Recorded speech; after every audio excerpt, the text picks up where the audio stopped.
Following in the footsteps of Motorola, Fujitsu, Apple, and others, Samsung last week released the Galaxy S5 with a fingerprint sensor embedded in the home button. Despite being one of the premium phone's flagship features, Samsung's implementation of fingerprint authentication leaves much to be desired. The finger scanner feature in Samsung's Galaxy S5 raises additional security concerns to those already voiced about comparable implementations. This video shows how a wood glue spoof made from a mold from last October's spoofing attempts of Apple's Touch ID is reused to bypass the Galaxy S5's fingerprint lock without any additional effort whatsoever.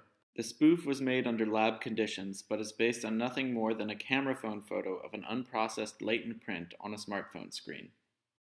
Perhaps most concerning is that Samsung does not seem to have learned from what others have done less poorly. Not only is it possible to spoof the fingerprint authentication even after the device has been turned off, but the implementation also allows for seemingly unlimited authentication attempts without ever requiring a password. Incorporation of fingerprint authentication into highly sensitive apps such as PayPal gives a would-be attacker an even greater incentive to learn the simple skill of fingerprint spoofing.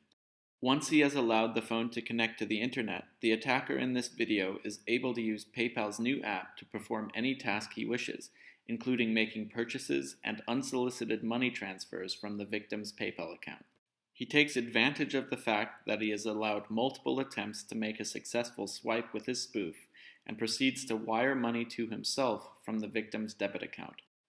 While biometrics will always carry with them a trade-off of security for convenience, it is the manufacturer's responsibility to implement them in a way that does not put their users' crucial data and payment accounts at risk. A link to further information, including a step-by-step explanation of how the fake fingerprint was created, is found in the notes.